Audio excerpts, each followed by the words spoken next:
What up? It's your boy, the Incredible Man, and yes, I'm back at it again. And this is Black Clover episode 114, and this is my discussion slash review, man. Before I even dive into the episode and talk about it, I just gotta admit, I'm super pissed the way that it ended. My manga readers, we know what's taking place and everything that's finna happen, and we get that one moment and that scene that like we were super hyped for to take place in this whole part of this arc. And boom, like they show it, they tease us a little bit, and then boom, cliffhanger. The episode ends. What, man? Like we knew what was coming and everything, and then then poof, it ended. Okay, it's cool. I mean, I'm still upset about it. I mean, because I felt like I'd rather you not tease me. Just end the episode with him taking the stone, and then next week you just bum rush me with all the greatness that's going to happen. But don't tease me on it. And now I got to wait a whole nother week to watch that other episode and get the conclusion of everything that happened in this episode. But this episode was good. Especially the whole Charmy part. Let's be real. That was one of the scenes that I was waiting on from reading the manga just to see it be animated. It was phenomenal, man. And Charmy's voice actress was on point, man. And then the whole Clover part, it was so cool. It was so nice. And then I love the whole fact that like because she's half dwarf, half human, like with her magic and everything, it's a sheep. I mean, it's a wolf in sheep's clothing, and you get like that whole little thing that they were trying to go for because like at that moment when she was in that whole little weird space and she started to transform with her dwarven magic, her human magic, she it was nice to have that happen, and it was like the wolf pulled off the sheep's clothing, and then it was revealed that it was a wolf and his gluttons. Man, it was so good. It was so good. Yeah, but let's talk about some of the other stuff, and then we'll go back into that whole Charmy thing because that was just a phenomenal part in itself. The animation this episode was okay with the characters. The background and everything seemed to, and like all of the like moving bricks and monsters that Real was drawing and everything. Some monsters seemed okay, then some seemed a little off. Some of the background seemed a little off as well, and some of the characters seemed a little off. I mean, I'm not nitpicking at all because it still was a great episode, and I could tell that they animated the part with Charmy and revealing her other magic side and everything. They animated that very, very well. In the part with they animated the part with Yuno appearing at that moment to save all of the other magic knights. They animated that part well too. So, and then her fight sequence and everything. So certain parts was animated very well, and then certain parts weren't. But like they weren't like just bad. It's just like they just weren't animated as good as some of the other parts. And the characters themselves were animated better than some of the other stuff that was taking place, and then some characters weren't animated very well. So I can understand that maybe if this was just one of those episodes that maybe the budget really wasn't there, or they tried to stick to maybe certain things that they were trying to focus on, like with the whole appearing in the whole Charmy scene. So they probably had to pick and choose in the whole Real scene with the monsters and everything. So they had to pick and choose what they wanted to, really just throw the money at, to really be heavily detailed and animated. And so some scenes weren't animated as well as the others. But yeah, man, overall the show was good. I mean, this episode was good. I really enjoyed it.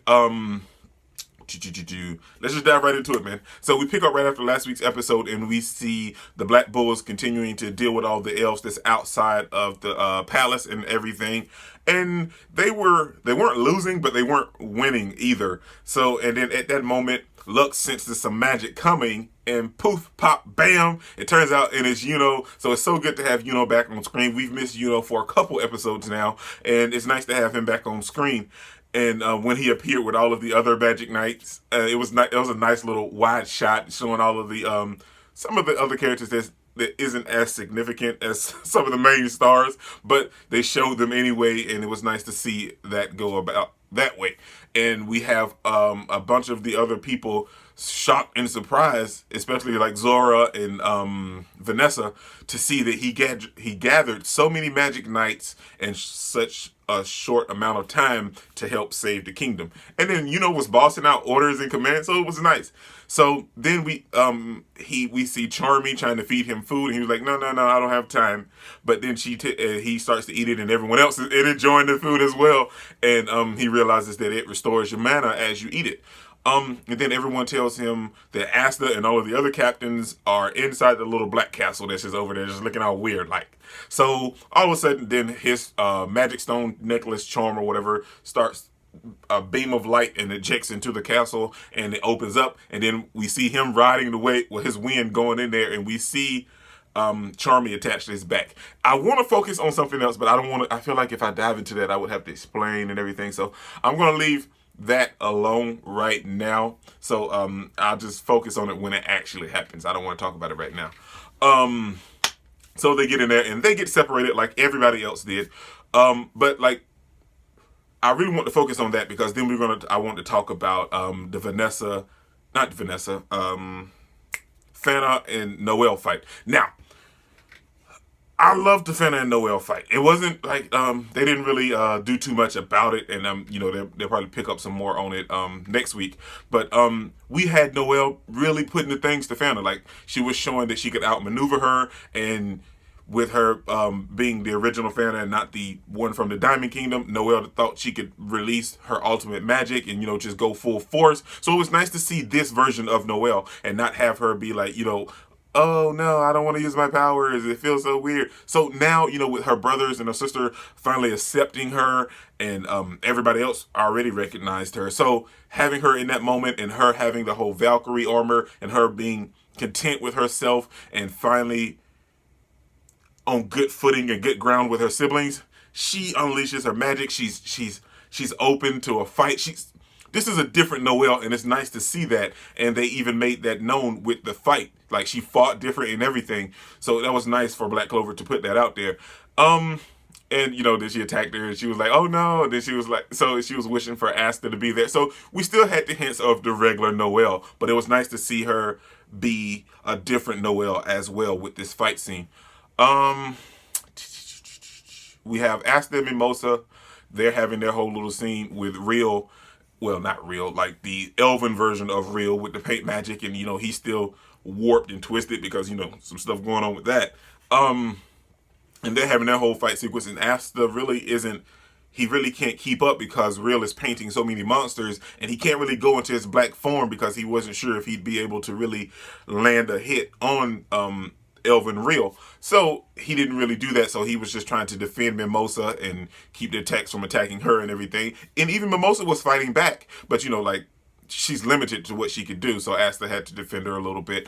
And their whole sequence, and then we have Asta was like, get on my back, I want you to get on my back, and then wrap some vines around me. She get on your back. So it was nice to see that. And then in their whole fight, then that's when we come and we see Charmy come in, and she tries to feed Real and everything. And all of a sudden we get to the fantastic part. And we found out that there's dwarves in the world of Black Clover. Now, they've pretty much gone and they're long extinct.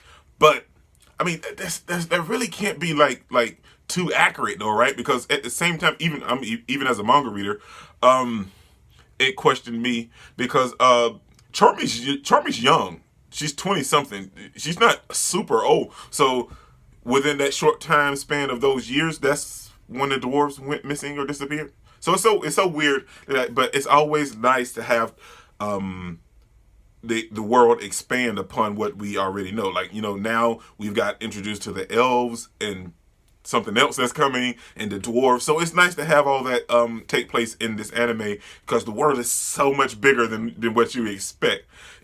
We only see just a nice little part. That's what we see, but the world is so much bigger. So then we also have Yuno coming in contact with Lake Raya and, oh God, what is the other dude's name? Rune or Run or something like that. And he's there, and they're super surprised because they tried to attack him and he avoided their attacks and then attacked them like it was nothing. And they were super shocked and surprised because they felt like, well, in this short amount of time, he was able to master the elven mana that's flowing through his body and take it to grow to new heights and use the powers as his own. It's crazy, right? Well, we know, it's like just steps above everybody else. Let's be real. So it was nice for them to mention that for us to see. And then we have that whole moment where the dude takes Yuno's necklace, and then Raya like, well, I know that you're lying. People, you can't lie to me. And then poof, sticks a hole. He attacks Raya. There's a big black hole in Raya's body. He smiles, and all you see is the black within his mouth. And then it ends, man. Come on, man. Oh boy, I hated that cliffhanger so bad. Like, I know what's coming. Manga readers, we all know what's coming, but for them to tease us in such a horrible way, it was so bad, man. But overall, yeah, like I said, I really enjoyed the episode, and the whole Charmy thing was the most wonderful part. And we finally got to bring Yuno back. He's been missing for a couple episodes, and to finally see him back on screen, and to have him and Asta go back to the buddy rivalry that we all love and enjoy, man. But that's everything that happened, man. Like I said, it was a good episode overall, and just having the Charmy sequence take place and then her voice actress do work, it was fantastic, man. This is your boy, The Incredible. Don't forget to smash that like button until you can't smash it anymore. Comment down below, and I'll be sure to respond to each and every one of them. And subscribe, but only if you really want to, man. And remember that anime matters, anime is greatness, and anime is life, man. Peace out.